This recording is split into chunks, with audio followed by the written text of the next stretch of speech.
bagi dividen itu per berapa tuh Mas? 6 bulan, setahun, atau kuartal, Oke, atau membagikan dividen tiap bulannya Mas, selalu ada. tiap bulan? Boleh di-spill minggu ke berapa biar saya chipin saat harga murah? Saya juga mau Mas, oh nggak boleh ya. Oh, nggak boleh ya.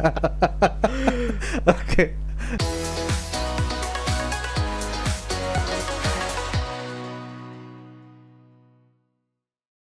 Oke Mas Rian, Mas pasti lebih tahu dari saya bahwasanya kinerja reksadana pendapatan tetap itu berdasarkan yield sama harga. Betul.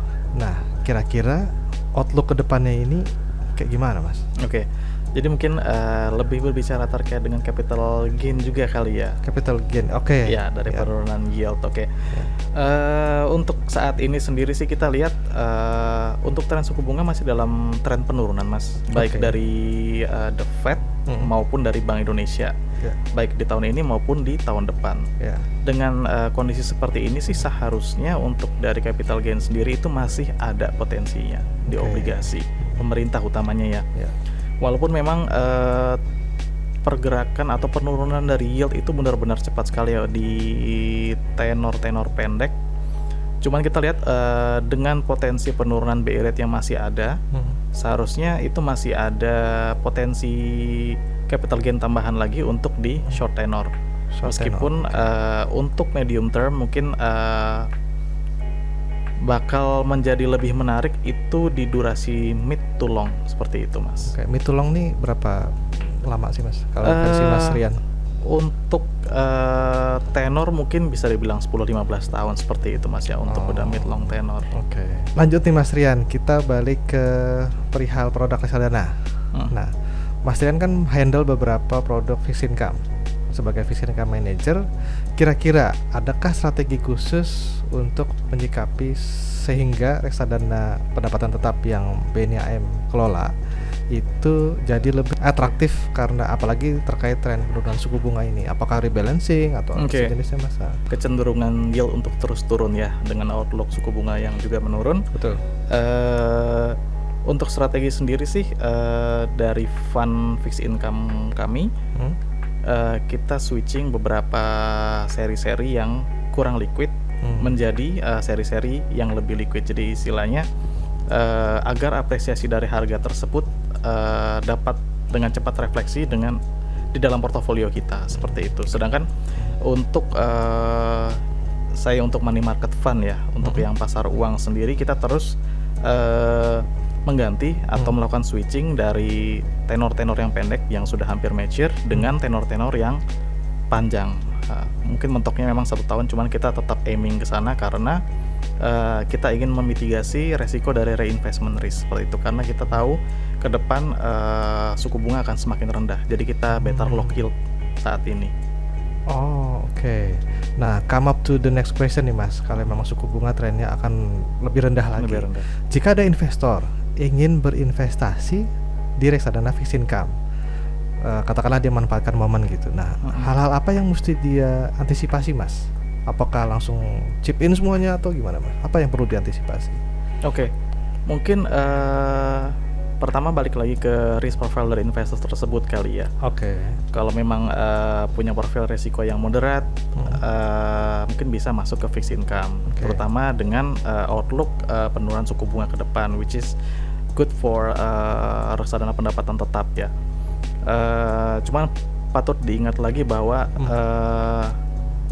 reksadana pendapatan tetap tidak tanpa volatilitas sama sekali. Pasti ada volatilitas. Pasti ada ya. Pasti ada volatilitas. Even pasar uang pun ada volatilitas. Betul sekali Mas. Ya, jadi walaupun memang tidak sevolatilitas reksadana saham ya. Karena kita punya buffer di kupon dan lain-lain. Cuman mungkin sebagai investor harus tetap memperhatikan terkait volatilitas.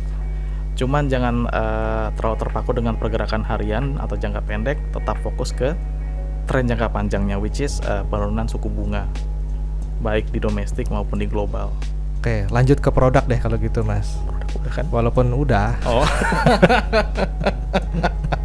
Let's say kita bagi ke short term, medium term, sampai long term. Oke. Seperti itu Mas. Iya.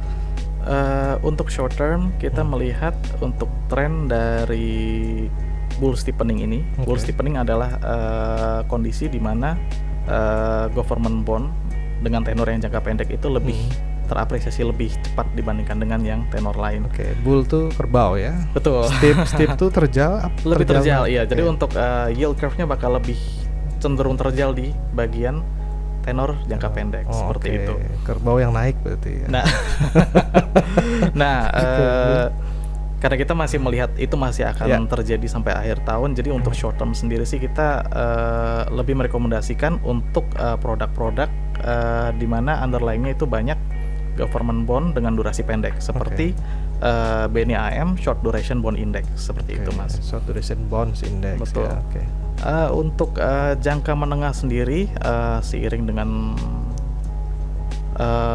yield pada tenor pendek yang terus menurun, diharapkan atau kita proyeksikan lah untuk kedepannya itu dalam medium term untuk tenor-tenor medium sampai long duration akan bergerak paralel ikut mengalami penurunan juga, sehingga mungkin produk-produk yang bisa kita rekomendasikan itu reksadana BNI AM Quality Long Duration Fund atau reksadana BNI AM Ardhani Pendapatan Tetap Syariah. Dan untuk lebih long term lagi, Mas ya, untuk lebih long term lagi, bila mana suku bunga sudah hampir mendekati dengan terminal rate-nya, kita merekomendasikan untuk berpindah dari government bond ke reksadana yang memang basisnya itu lebih banyak di corporate bond seperti itu. Maaf Mas, terminal rate-nya itu berapa ya? Untuk terminal rate dari BI rate sendiri sih kita estimasi di 4%-an, Mas ya. 4 ya? Iya, jadi masih cukup jauh dan emang along the way itu kita masih bisa ambil cuan lah istilahnya dari pergerakan atau apresiasi dari government bond dibandingkan dengan corporate bond yang lebih kita bisa bilang laggard ya, lebih terlambat bergeraknya seperti itu. I see. Dan untuk ketika sudah hampir mencapai terminal rate-nya, kita bisa berpindah atau switching dari government bond ke corporate bond, di mana kita punya reksadana ya yang memang antaranya mayoritas di corporate, yaitu reksadana BNI AM Thickwood, di mana ini juga ada fitur yang quite special sih untuk reksadana ini sendiri, rutin membagikan dividennya, Mas. Seperti itu. Rutinnya ini semesteran, tahunan atau gimana? Nah, untuk Thickwood sendiri, Mas, fiturnya memang selalu membagikan dividen tiap bulannya, Mas. Selalu ada. Tiap bulan. Betul. Boleh di-spill minggu keberapa biar saya cipin saat harga murah. Saya juga mau, Mas. Nggak boleh ya? Nggak boleh ya. Oke. Nggak boleh. Oke, Mas, menarik tuh. Berarti produk-produk itu yang disarankan untuk dimiliki oleh para investor ya. Betul. Jadi mungkin saya bisa ulang lagi ya. Mungkin yang dalam jangka pendek kita bisa ke BNI AM Short Duration Bond Index. Kemudian untuk dalam jangka menengah itu bisa mulai shifting ke reksadana yang basisnya adalah government bond, cuman untuk durasinya agak sedikit panjang. Seperti itu di Ardhani dan juga Quality Long Durations. Dan once suku bunga hampir mencapai terminal rate-nya atau rate netralnya ya, kita bisa shifting ke RDPT atau reksadana pendapatan tetap dengan mayoritas di corporate bond seperti Thickwood, di mana Thickwood sendiri mempunyai fitur dividen bulanan seperti itu, Mas. I see, menarik. Kalau sampai kejadian terminal rate 4%, teman saya yang saya cerita tadi bisa jadi switching utang lagi tuh, Mas. Nambah utang mungkin, Mas. Nambah utang ya. Oke, kan lumayan. Tadi bunga KPR-nya floating, ngajuin yang BI rate sekarang. Kalau udah 4% kan lebih rendah lagi kan, let's say. Oke, Mas Rian, seru banget nih hari ini. Closing, Mas, kira-kira ada saran dari Mas Rian? Mungkin ada antisipasi sentimen yang harus kita sikapi. Silakan. Mungkin untuk investor ya, dengan tren suku bunga yang terus menurun, tentunya ini akan membawa angin segar untuk reksadana pendapatan tetap, di mana kedepannya kita proyeksikan untuk yield sendiri akan terus trending down, tetap terus turun, di mana hal ini akan berpotensi untuk menambahkan capital gain untuk reksadana pendapatan tetap tersebut. Namun tetap saya memberikan advice ya buat teman-teman semuanya untuk berinvestasi tetap fokus di long term. Kemudian sesuaikan juga dengan profil resiko dari teman-teman semuanya, dan jangan terlalu fokus kepada short term karena volatilitas itu pasti ada.